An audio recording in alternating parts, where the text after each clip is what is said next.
할렐루야. 옆에 있는 분들하고 같이 인사하겠습니다. 사랑하고 축복합니다. 이렇게 인사합시다.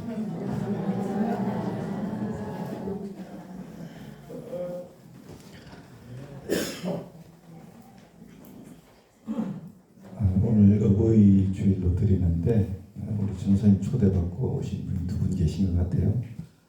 예수님 이름으로 환영합니다. 그리고 축복합니다. 예배 일부로 예배 드리고 2부 순서가 또 있습니다. 말씀 전한 이후에 그대로 착석해서 계시면 2부 순서가 진행되니까 그렇게 협조 잘 부탁드리겠습니다. 그리고 초부에 나와 있습니다만은 오늘 수요일은 우리 김영식 권사님 모시고 간정을 듣는 시간을 갖게 되었습니다. 참 모시기 어려운 분인데 70여 년 이렇게 살아오시면서 믿음 안에서 주님 주신 은혜를 함께 나눠주실 것 같아요. 수요일 밤 예배에 나오지 않으셨던 분들도 이번 주에는 꼭 나오셔가지고 함께 하면 좋겠어요. 네, 대답이 시원찮은데 감사합니다. 자, 오늘 본문을 세 곳을 받았어요. 출애굽기 20장 12절 그리고 디모데전서 5장 8절 요한복음 19장 26절부터 27절 이렇게 받았습니다. 짐이 아니라 사명입니다. 이 같은 제목으로 하나님의 말씀을 전가하도록 하겠습니다. 저는 말씀 전하는 일에 집중하고 우리 성도님들 말씀 듣는 것에 집중하십시오. 사랑하는 여러분, 오늘은 어버이 주일입니다. 어버이 주일은 성경에 직접 명시된 그런 절기는 아니지요. 그렇지만 신앙의 중심이 되는 중요한 말씀 위에 세워진 의미 있는 날입니다. 이 날의 시작은 1908년입니다. 미국의 안나 자비스라고 하는 여성분이 돌아가신 어머니 그분을 기념하면서 어머니 날을 제안한 데서부터 출발을 했습니다. 이 운동이 점점 확산되어서 1914년 언더우드 윌슨 대통령께서 5월 둘째 주일을 공식 기념일로 선포하면서 전 세계로 퍼지게 되었죠. 우리나라는 처음에는 어머니 날로 시작이 되었습니다만은 부모 모두를 공경하자는 그런 의미에서 지금의 어버이날로 이렇게 확대가 되었습니다. 교회는 이 정신을 받아서 오늘과 같은 어버이 주일로 지키게 되었습니다. 중요한 것은 이날이 단순한 기념일이 아니라고 하는 것이죠. 그 뿌리는 이미 오래전에 하나님께서 주신 10계명 중에 하나입니다. 본문으로 드렸던 출애굽기 20장 12절 말씀, 내 부모를 공경하라는 이 말씀 위에 있기 때문에 그런 것입니다. 그러므로 이 말씀은 어떤 문화나 시대에 따라 바뀌는 그런 윤리가 아니고 하나님께서 직접 명령하신 우리의 신앙의 본질인 것을 반드시 알아야겠습니다. 그런데 여러분, 솔직히 말하면은 이 말씀, 내 부모를 공경하라는 이 말씀이 어떤 분에게는 은혜가 아니고 정말 부담스럽고 또 압박으로 들릴 수 있다는 생각을 하게 돼요. 왜냐하면 지금 현실이 그렇게 간단하지 않기 때문에 그렇습니다. 부모님을 모셔야 하지만 경제적으로 너무 어려운 분들이 계시죠. 또 형제 자매는 있지만 부모를 모실 책임이 어느 한 사람에게 집중되어 있는 경우도 있습니다. 또는 부모님을 시설에 모신 경우에는 마음 한편으로 정말 죄책감으로 힘들어하시는 그런 분들도 계시기 때문에 그래요. 그리고 이와는 반대로 장애 자녀를 둔 부모는 양육과 돌봄으로 인해서 정말 하루하루가 전쟁터 같은 경우도 있습니다. 또 부모 부양과 유산 상속의 문제 때문에 형제들 간에 참 갈등을 겪는 그런 경우도 있고요. 또 자녀 양육으로 인해서 부모와 자녀 간의 갈등도 있는 게 현실이잖아요.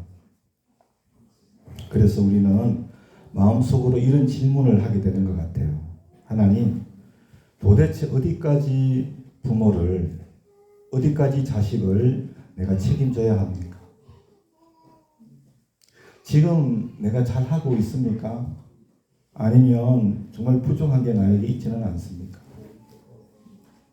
그런 것이죠. 오늘 말씀은 이 질문들에 대해서 분명한 답을 줍니다. 네 가지로 은혜를 나누기를 원합니다. 첫 번째, 부모 공경은 감정이 아니고 책임이라는 겁니다. 동시에 하나님께 맡기는 믿음입니다. 우리는 흔히 부모 공경 이렇게 말하면 감정의 문제로 생각하는 경우가 많은 것 같아요. 내 마음이 있어야 하지. 또는 내가 사랑할 수 있어야 하지. 이게 다 감정의 문제인 겁니다. 그러나 현실을 우리가 정직하게 이렇게 돌아보면 부모를 향한 감정이 항상 따뜻합니까? 항상 좋습니까? 그렇지 않습니다. 어떤 분들은 이런 마음을 가지고 있는 것 같아요. 부모가 나를 너무 힘들게 해.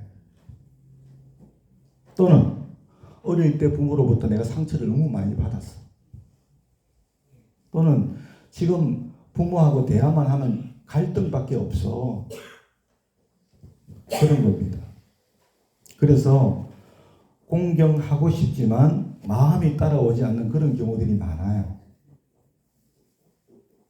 그런데 여러분, 성경은 부모 공경을 이런 감정이 아니라 계명으로 말합니다. 다시 말하면 책임의 영역이라고 하는 겁니다. 내 부모를 공경하라는 이 말씀에는 조건이 없어요. 좋은 부모이기 때문에 공경하라는 것도 아니고 나에게 잘 해주셨기 때문에 공경하라는 것도 아니에요. 그러므로 부모 공경이라고 하는 것은 내가 하고 싶어서 하거나 하기 싫다고 하지 않는 것이 아니라 하나님 앞에서 내가 감당해야 할 책임이라고 하는 거예요. 그렇다면 여러분, 여기서 또 하나 질문을 하게 됩니다. 뭡니까? 부모 공경이 정말 책임이라 그러면 어디까지 내가 책임을 져야 하는가? 어디까지? 이 질문은 특별히 우리 장년 성도들에게 가장 현실적인 고민이 아닐까 그런 생각을 해요. 경제적으로 얼마나 내가 책임을 져야 하나? 내가 직접 모셔야 하나? 아니면 내가 시설로 모셔도 되나? 형제자매는 전혀 협력하지도 않고 관심도 없는데 내가 어디까지 부모를 책임져야 하나? 이런 것들입니다. 그런데 이 질문에 대해서 성경은 구체적인 방법을 하나로 딱 정해주지는 않아요. 대신에 원리를 가르쳐줍니다. 그 원리가 바로 예수님께서 십자가 위에서 보여주신 모습이에요. 본문으로 드린 요한복음 19장 26절부터 27절 말씀입니다. 예수님께서는 십자가 위에서 죽어가시는 그 순간에도 어머니 마리아를 외면하지 않으셨어요. 끝까지 책임지셨어요. 그런데 동시에 매우 중요한 행동을 하셨는데 어머니 마리아를 제자 요한에게 맡기신 거예요. 이 장면은 우리에게 두 가지를 동시에 가르쳐 줍니다. 첫째는 뭐냐면 부모에 대한 책임은 끝까지 포기하면 안 되고, 두 번째는 그 책임을 혼자 다 짊어지지 말아야 한다라고 하는 거예요. 그리고 이것이 바로 궁극적으로 하나님께 부모를 맡기는 믿음입니다. 많은 장년 성도들이 여기서 무너집니다. 책임은 내가 분명히 알겠는데 혼자 책임을 다 지려고 하기 때문에 무너지는 겁니다. 내가 장남이니까 내가 다 해야 돼. 다른 형제는 안 하니까 나라도 해야 돼. 내가 안 하면 아무도 없어. 그런데 여러분, 이런 마음은 헌신처럼 보이지만 계속해서 그것이 계속되면 결국에는 여러분이 지칩니다. 원망하게 되고요. 관계가 파괴됩니다. 왜냐하면 함께 져야 할 짐을 자기 혼자 지려고 하기 때문에 그런 거예요. 다시 말하면 궁극적으로 하나님께 맡기는 믿음이 없기 때문에 그런 겁니다. 한 성도님이 있었어요. 치매 어머니를 오랫동안 집에서 모셨다 그래요. 그래서 밤에 잠도 잘 못 자고 일상생활도 불가능할 정도로 그렇게 지쳤다는 거예요. 가족의 갈등 관계는 없었지만 글을 읽으면서 갈등도 많았을 것 같다는 생각도 들더라고요. 주변에서는 시설에 입소를 권했지만은 그분은 계속해서 거부했대요. 내가 어떻게 어머니를 남에게 맡길 수 있냐고.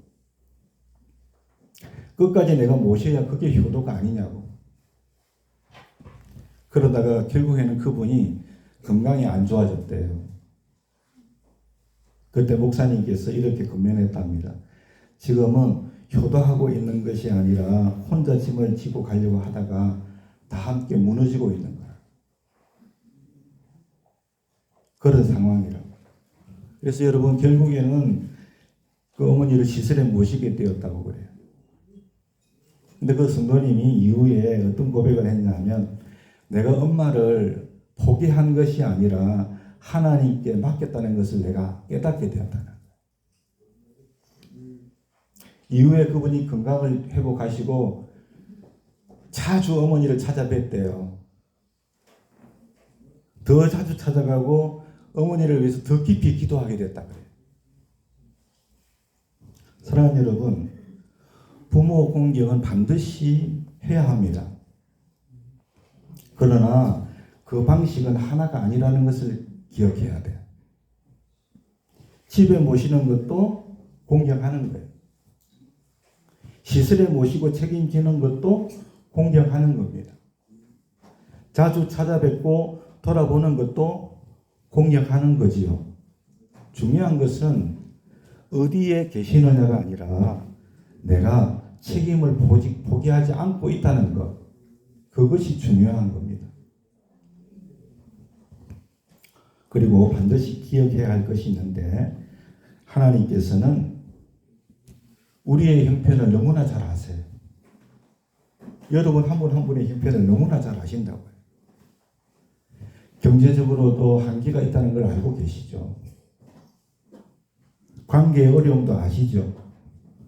몸과 마음의 지침도 우리 주님은 누구보다 잘 아시죠.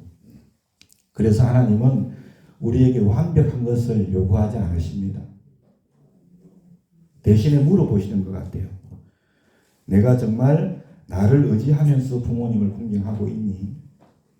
또는 내가 부모 공경에 대해서 책임을 포기하지 않고 있니? 그것을 물어보시는 것 같아요. 오늘 이 말씀 앞에서 우리는 구체적으로 결단을 할 수 있기를 원합니다. 나는 부모 공경의 책임을 회피하고 있지는 않는가? 나는 부모 공경을 혼자 짊어지려고만 했는가? 이 두 가지 질문을 가지고 점검을 스스로 할 수 있기를 원합니다. 그리고 우리가 결단해야 합니다. 부모 공경의 책임은 내가 내려놓지 않겠습니다. 그러나 혼자 짊어지지 않겠습니다. 하나님께 맡기며 감당하겠습니다.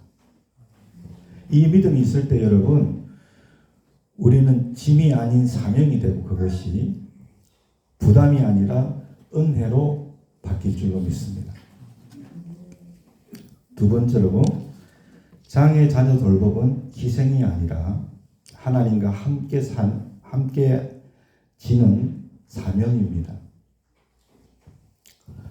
우리 성도님들 가운데 가장 깊은 무게를 지고 있는 분들이 계세요. 바로 장애 자녀를 둔 부모님들입니다.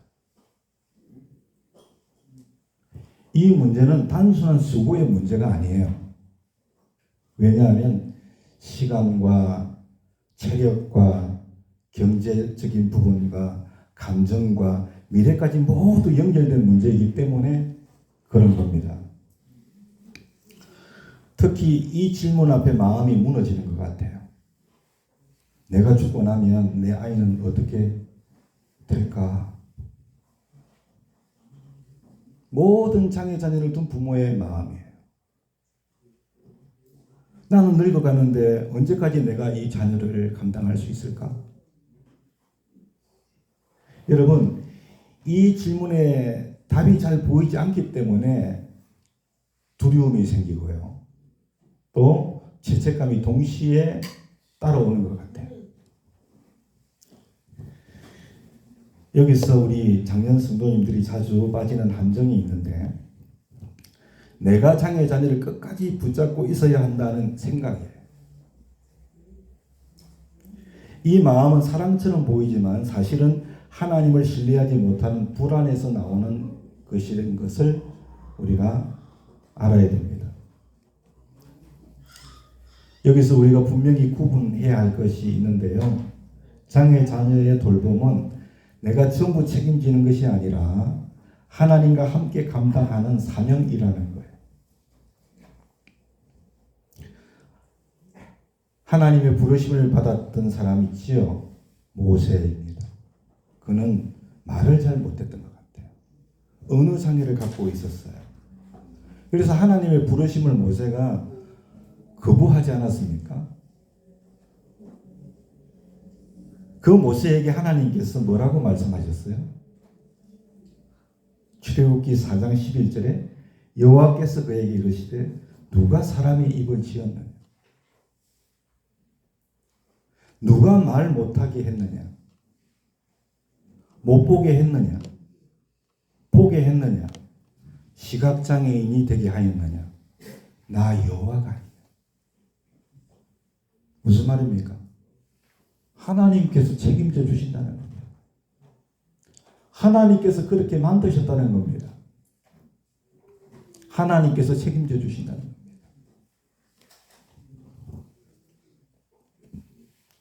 하나님께서 모세의 장애를 어떻게 책임져 주셨나요? 출애굽기 4장 14절에 여호와께서 모세에게 노하여 이르시되 레위 사람 내 형 아론이 있지 아니하냐? 그가 말 잘하는 것을 내가 아노라. 그가 너를 만나러 나오나니 그가 너를 볼 때 그의 마음에 기쁨이 있을 것이라. 형 아론, 말 잘하는 사람을 붙여주겠다는 겁니다. 책임져 주신 줄로 믿습니다. 결국 장애 자녀의 돌봄은 부모들의 희생, 그 희생이 아니라 주님과 함께 지는 사명이라는 것을 반드시 알아야 됩니다. 모세의 어머니를 보십시오. 모세를 낳았을 때 그 모세를 살리기 위해서 끝까지 노력을 했잖아요. 그러나 더 이상 할 수 없는 순간이 왔어요. 그때 그녀는 아이를 갈대 상자에 담아서 나일강에 떠내려 보냈습니다. 여러분 그 어머니의 행동이 아기 모세를 포기한 겁니까? 아닙니다. 그럼 뭡니까? 하나님께 맡기는 믿음의 결단이었습니다. 그리고 하나님은 그 아이를 지켜주셨어요. 오히려 더 좋은 환경에서 자라게 하셨어요. 애굽의 왕궁에서 자라게 하신 줄로 믿습니다. 왕자로. 할렐루야.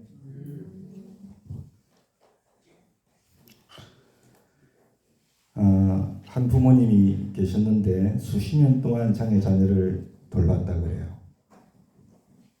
결국에는 연세가 또 드시고 하니까 자녀를 그룹홈 시설에 보냈다고 해요. 근데 보내는 날 계속해서 이 말을 하셨대요. 정말 미안하다. 정말 미안하다. 내가 끝까지 못 지켜줘서 내가 정말 미안해. 엄마가 아빠가. 정말 미안해. 근데 여러분 몇 달 후에 변화가 나타났는데 그 자녀가 또래와 함께 이 그룹홈에서 어울리면서 너무나 밝아졌다는 거예요. 너무나 밝아지고 활기차지고 그 부모님들은 정기적으로 또 그 시설을 방문하면서 더 안정된 분위기 속에서 관계를 유지하게 되었다고 합니다. 그러면서 그 부모님이 이렇게 고백했다 그래요. 내가 붙잡고 있을 때보다 하나님께 맡기니까 더 잘 살더라. 그렇게 고백을 했더라. 사랑하는 여러분, 장애 자녀를 붙잡고 있는 것이 그것만이 사랑이 아닙니다. 하나님께 맡기는 것이 온전한 믿음일 수 있어요. 장애 자녀를 내가 다 책임질 거야. 그 순간에 무너질 수 있습니다. 그러나 하나님께 맡기는 순간에 길이 열릴 줄로 믿습니다. 장애 자녀에 대해서 내가 다 해야 한다는 생각을 내려놓으십시다. 하나님이 지으셨으니까 하나님이 책임져 주신다. 왜 아멘 안 하세요? 믿습니다. 그 믿음을 붙드십시오. 그때 비로소 짐이 아니라 사명으로 감당하게 될 줄로 믿어요. 원고에는 없는 내용인데 저 유튜브에 보니까 유명한 분인 것 같은데 제가 이름은 기억 못해요. 유명하지만 장애 자녀가 있어요. 처음에는 고쳐달라고 그렇게 하나님께 기도했대요. 근데 하나님은 안 고쳐주시더래요.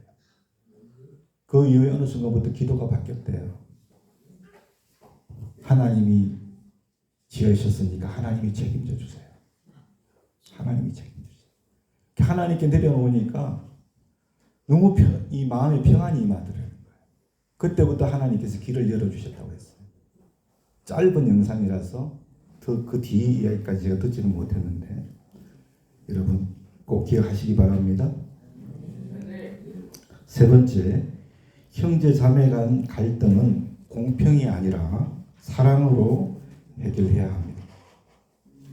두 가지 말씀을 드리겠습니다. 먼저는 여러분 장년 성도들의 현실은 그 갈등 중에 형제 자매 간의 갈등 중에 하나가 뭐냐면 부모를 부양하는 것 때문에 갈등이 있어요. 이 갈등은 매우 솔직합니다.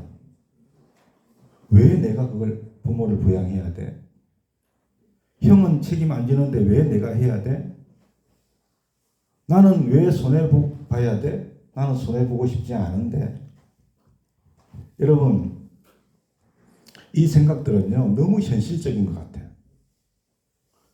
한편으로는 이해가 되죠. 그러나 여러분 동시에 정말 위험한 생각입니다. 왜? 그 생각이 계속되면 형제 간의 관계가 끼어져 버려요. 그러니까 위험한 겁니다. 우리는 자주 이렇게 말하는 것 같아요. 공평하게 하면 좋겠다. 공평하게 하면 좋겠다. 그런데 현실은 공평하지 않습니다. 어떤 측면이냐면 경제 상황이 다 달라요. 형제들끼리도. 거리도 다르고 환경도 다 달라요. 마음의 준비도 다 달라요. 내 마음 같지 않다는 거예요. 그래서 공평을 기준으로 삼으면 결국은 원망하게 됩니다. 서로를. 한 가정에서 형제들이 부모 부양 문제로 크게 다투었대. 말을 들어보면 다 서로 간에 맞는 말이에요. 모두가 다 억울했어. 그때 한 형제가 이런 얘기를 했답니다. 우리가 부모를 모시는 문제로 지금 서로를 잃고 있는지도 모른다. 서로를. 그 한마디로 분위기가 바뀌었대요. 완벽한 공평은 아니었지만 서로 조금씩 양보하는 관계로 만들어졌다는 거예요.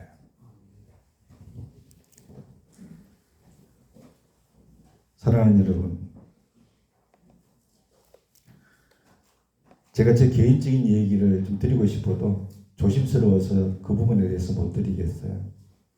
저는 관계를 택했습니다. 할렐루야. 그래서 관계가 좋아요. 또 한 가지 여러분 안타까운 부분이 뭐냐면 부모가 돌아가신 이후에 형제간의 갈등이 있다는 거예요. 장례식 때까지는 함께 옵니다.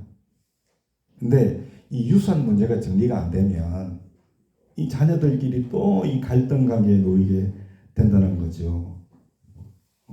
왜 형만 더 많이 가지냐 그러고 그렇지 않습니까? 왜 나는 인정을 받지 못하냐 그러고 내가 부모님을 더 오래 모셨는데 왜 똑같이 나누냐고 그러기도 하잖아요. 그러나 사랑하는 여러분, 부모님이 마지막으로 자녀에게 남기고 싶은 것이 여러분 돈이었겠습니까? 아니면 자녀들이 서로 사랑하며 살아가는 그런 모습이었겠습니까? 성경의 아브라함은 조카 롯과의 재산 문제로 갈등이 생겼을 때 자기 권리를 먼저 주장을 하지 않았어요. 아브라함은 어른이었고 아브라함은 믿음의 조상이었고 먼저 선택할 권리가 그에게 있었어요. 그렇지만 도리어 조카에게 내가 먼저 선택해라 그랬어요. 왜였습니까? 재산보다 관계를 더 중요시했기 때문인 줄로 믿습니다. 반대로 세상은 뭐라 합니까? 끝까지 계산하라고 합니다. 누가 더 냈는가? 누가 더 받는가? 누가 손해 보는가? 세상은 따지잖아요. 그래 법정까지 가지 않습니까?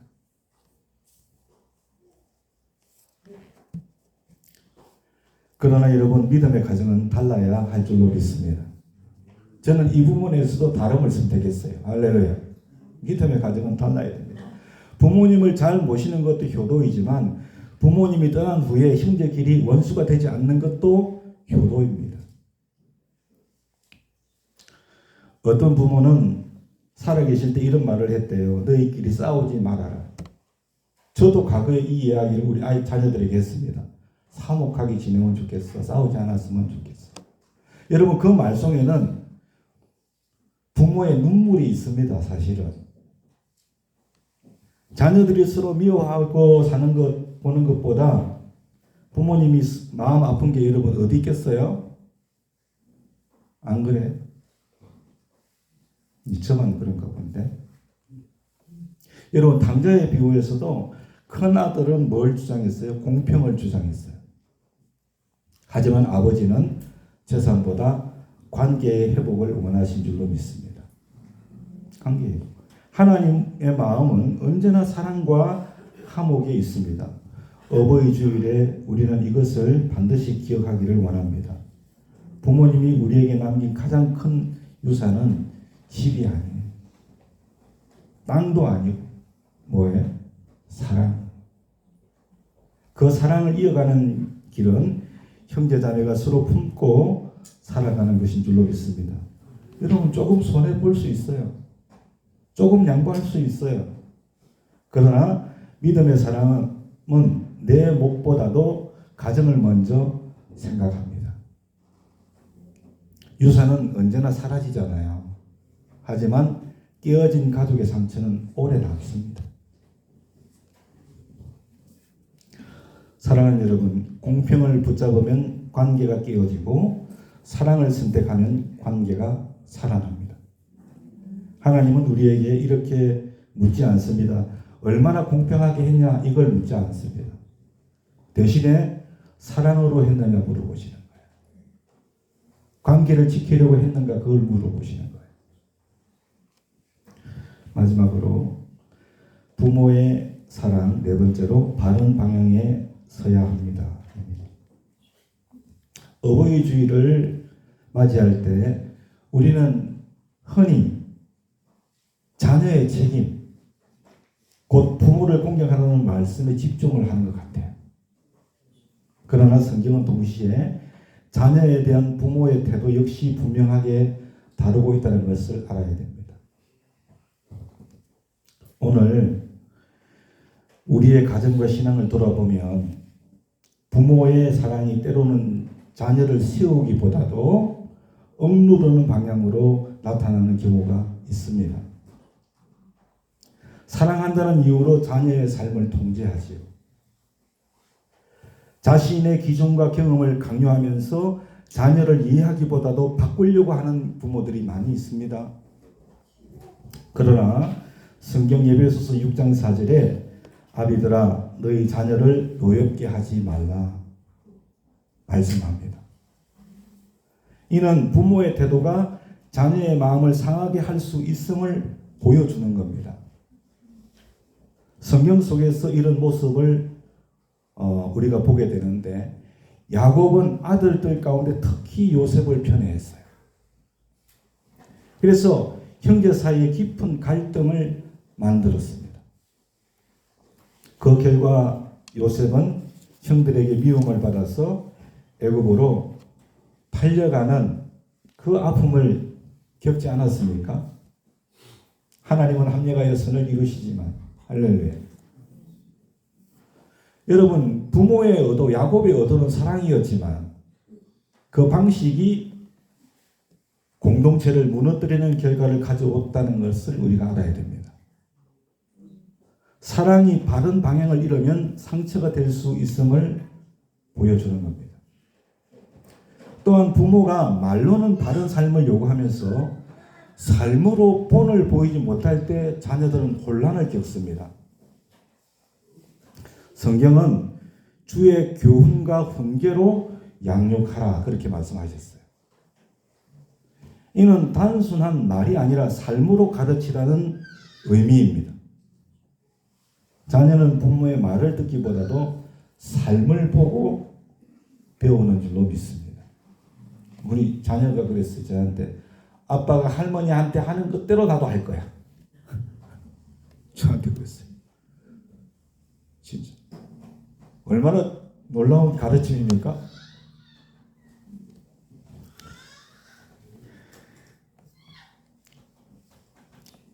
제가 원고에 없지만 좀 창피한 이야기지만 한 가지만 하겠습니다.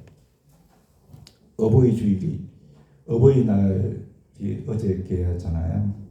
제 아내하고 그 4일날은 제가 어머님 찾아뵙고 어버이날 아침에 그 전날 저녁에도 얘기했는데 아내하고 그러니까 제 장인 장모님께는 어떻게 해드릴까 그 얘기를 나눴어요. 뭘 어떻게 해드리면 좋을까. 그런 얘기 가운데 제가 제 아내한테 이런 이야기를 했어요. 여보, 내가 참 사람이 못된 것 같아. 참 이기적인 사람 같아. 다른 게 아니라 내가 내 자녀들에게 받고 싶은 만큼 부모님께는 못하는 것 같아. 내 자녀들에게 크게 바라는 건 없지만 자녀들이 나에게 뭔가를 잘 못해줄 때는 그게 서운한 것 같아요. 근데 나는 부모님께 잘하고 있나? 아닌 것 같더라고요. 정말. 그래서 좀 창피하지만 여보 내가 정말 부족함이 많은 사람 같아. 내가 정말 잘못된 것 같아. 그런 얘기를 나누었었는데 사랑하는 여러분, 여러분이 받고 싶은 대로 남에게 하십시오. 아멘. 예. 자녀는 부모의 말을 듣기보다도 삶을 보고 배우는 줄로 믿습니다. 더 나아가 부모의 사랑이 조건적일 때 자녀는 사랑이 아니라 평가 속에서 자라갑니다. 그러나 하나님은 우리가 아직 부족할 때라도 우리를 먼저 사랑해 주셨어요. 이것이 성경이 말하는 사랑의 기준인 줄로 믿습니다. 부모는 완전한 존재가 아니라 하나님의 사랑을 배우고 그걸 흘려보내는 통로인 줄로 믿습니다. 자녀에게. 여러분, 결국 어버이주일은 자녀에게만 요구하는 날이 아니라 부모 역시 하나님 앞에서 자신의 태도를 돌아보는 날이라는 것을 반드시 알아야 됩니다.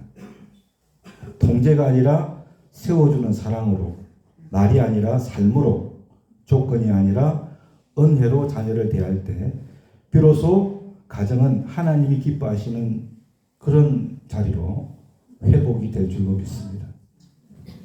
오늘 말씀을 정리하면 부모 공경은 책임이지만 하나님께 맡기는 믿음입니다. 장애 자녀 돌봄은 혼자 짊어지는 짐이 아니라 하나님과 함께하는 사명입니다. 형제 간의 갈등은 공평이 아니라 사랑으로 해결해야 됩니다. 부모의 자녀 사랑은 바른 방향으로 서야 할 줄 믿습니다. 부모 부양, 장애 자녀 돌봄을 나는 혼자 짊어지지 않고 하나님께 맡기며 사랑으로 감당하겠습니다. 형제 간에는 사랑으로 세워가고 부모로서 자녀를 바른 방향으로 사랑하겠습니다. 이와 같은 마음을 가지고 우리 찬송가 449장 예수 따라가며